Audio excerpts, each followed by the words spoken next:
పొన్నూరు నియోజకవర్గంలో ధూళిపాల నరేంద్ర చేపట్టినటువంటి పోరుబాటని పరిశీలించడానికి, అది నిజంగా ఎంతవరకు వాస్తవం పరిశీలించడానికి టీడీపీ సీనియర్ నాయకులందరూ కూడా బరిలో దిగినటువంటి పరిస్థితి. నిన్న ఈరోజు కూడా గ్రౌండ్లో తిరుగుతున్నటువంటి పరిస్థితి.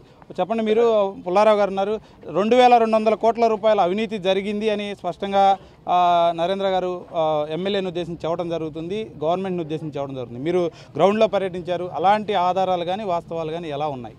ఇప్పుడు మా నరేంద్ర గారు పొన్నూరు నియోజకవర్గంలో జరుగుతున్నటువంటి అరాచకాలు, మట్టి దోపిడీ, మైనింగ్ మాఫియా గురించి పదే పదే మాట్లాడటం జరుగుతూ ఉంది, కోర్టుకు వెళ్ళటం జరుగుతూ ఉంది, ప్రభుత్వం దృష్టికి తీసుకురావడం జరిగింది, అధికారుల దృష్టికి తీసుకురావడం జరిగింది.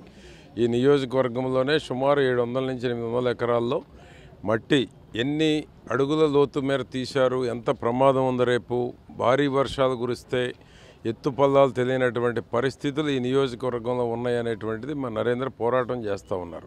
ఆ పోరాటానికి సంఘీభావంగానే మేము, శ్రావణ్ కుమార్ గారు, డాక్టర్ గారు అందరం రావటం జరిగింది. 2000 కోట్లు తప్పకుండా జరిగింది. ఎందుకంటే జగన్మోహన్ రెడ్డి మైనింగు, మట్టి దొంగలకు అప్పచెప్పాడు. దాంట్లో ఎమ్మెల్యేలు ఉన్నారు, మంత్రులు ఉన్నారు.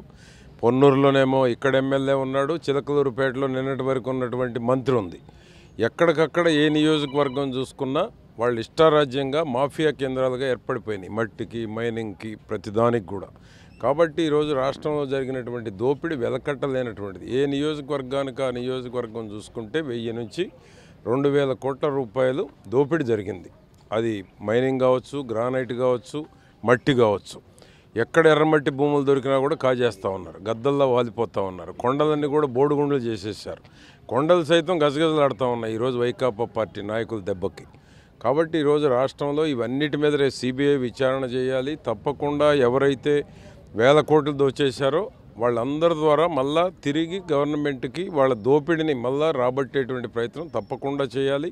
సిబిఐ విచారణ చేయాలి. ఈ దోపిడీ చేసిన మట్టి దొంగలందరినీ మళ్ళా రికవరీ కూడా చేయాల్సినటువంటి బాధ్యత రాబోయే ప్రభుత్వం మీద ఉంది. తెలుగుదేశం, జనసేన ప్రభుత్వం మీద మా నరేంద్ర చేసేటువంటి పోరాటం తప్పకుండా రేపు కోర్టు ద్వారా న్యాయం జరుగుతుందా, లేకపోతే కలెక్టరేట్ ముందు ధర్నా చేసి పోరాటం చేయటమా, ఎన్నికలు రాబోతూ ఉన్నాయి. కాబట్టి ప్రజలు కూడా ఈ దోపిడీ చేసినటువంటి వాళ్ళకు ప్రజా కోర్టులో బుద్ధి చెప్పేటువంటి సమయం ఆసన్నమైంది. కాబట్టి ప్రజలు కూడా కళ్ళు తెరవాలని నేను డిమాండ్ చేస్తాను. ఇప్పుడు మీరు పెద్ద ఎత్తున వైసీపీ అవినీతి చేశారు నాయకులు అంటున్నారు.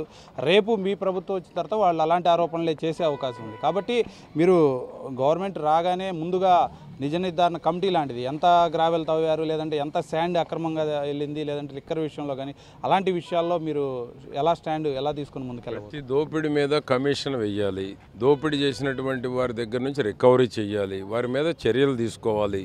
భవిష్యత్తులో ఇలాంటి చర్యలు ఎవరు పాల్పడకుండా, ఇలాంటి దోపిడీకి పాల్పడకుండా, ఇటువంటి అరాచకాలకు అవకాశం లేకుండా రాబోయే తెలుగుదేశం, జనసేన ప్రభుత్వం తప్పకుండా కమిషన్ ఏర్పాటు చేయడం జరుగుతుంది.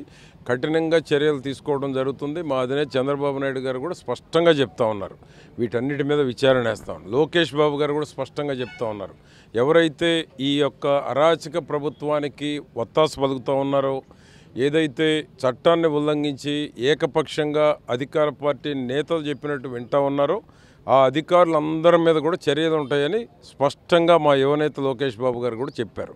కాబట్టి తప్పకుండా చర్యలు ఉంటాయి, తప్పకుండా రికవరీ కూడా ఉంటుంది. 175 నియోజకవర్గాల్లో వాళ్ళు ఉన్న 140-150 మంది ఎమ్మెల్యేలు కావచ్చు, ఇన్ఛార్జీలు కావచ్చు, వాళ్ళ దోపిడీని తప్పకుండా బయట పెడతాం, కక్కిస్తాం, తప్పకుండా జైలుకు పంపించడం కూడా జరుగుతుంది.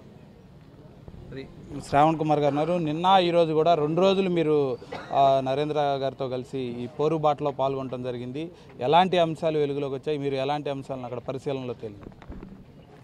నరేంద్ర గారు వెంట పెద్ద బృందం వెంట వేసుకొని జరిగిన అక్రమాల విషయాల్లో వాస్తవాలు పరిశీలించడానికి పెద్ద ఎత్తున టేపు తీసుకున్నారు, వీడియోలు తీస్తున్నారు. స్థానికంగా ఉన్న దానిలో దోపిడీకి ఏ రకంగా అయితే గురైందా అనేది స్థానిక ప్రజానీకం యొక్క ఆలోచనలు తీసుకుంటున్నారు. ఇవన్నీ చూసినప్పుడు నిన్న ఈరోజు చూస్తే నాకు ఏమనిపించింది ఏంటంటే, సినిమా ఏదో ఉంది, కేజీఎఫ్ అని ఒక సినిమా. ఆ కేజీఎఫ్లో పెద్ద దోపిడీ గురించి మాట్లాడతారు. ఇక్కడేమో పీజీఎఫ్, పొన్నూరు గ్రావెల్ ఫీల్డ్స్ అని, పొన్నూరు గ్రావెల్ ఫీల్డ్స్ లాగా కనపడుతూ ఉంది. ఆ స్థాయిలో ఉంది దోపిడీ ఇక్కడ. ఈ పీజీఎఫ్ అంతు తేల్చడం నరేంద్ర గారి పంతంలాగా కనిపిస్తూ ఉంది. ఖచ్చితంగా దీన్ని బయటికి తీసుకురావడం, 3 నెలల తర్వాత అయినా సరే దీనికి సహకరించిన ప్రతి ఒక్కరి మీద యాక్షన్స్ తీసుకోవడం జరుగుతుంది. అయితే నిన్న ఈరోజు నేను కూడా పరిశీలించడం జరిగింది. మీతో పాటు నరేంద్ర గారు మీరందరితో ఎవరైతే బాధిత కుటుంబాలు ఉన్నాయో, ఎవరైతే పిల్లలు చనిపోయారో వాళ్ళ తల్లిదండ్రులు వచ్చి శోకసంద్రంలో మునిగిన పరిస్థితి ఉంది. ఏమనిపిస్తుంది, వాళ్ళకి ఎలాంటి భరోసా?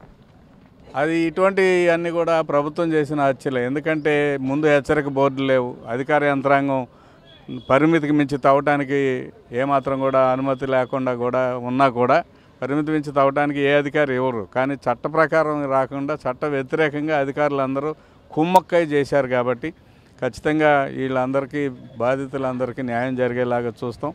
అధికారుల మీద మరీ ముఖ్యంగా తప్పుడు పనులు చేసిన అధికారిని మాత్రం క్షమించేది లేదని తెలియజేస్తాం.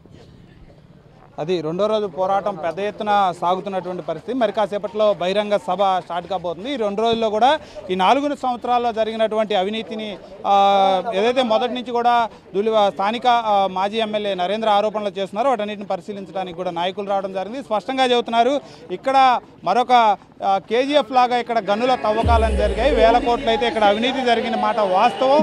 పెద్ద ఎత్తున అవినీతి జరిగింది. మా ప్రభుత్వం వచ్చిన తర్వాత వీటన్నిటిని వెలుగులోకి తీస్తామంటూ కూడా నేతలు చెప్పడం జరుగుతుంది. కెమెరా వంశీతో రాజేష్, మహాన్యూస్, పొన్నూరు నుండి.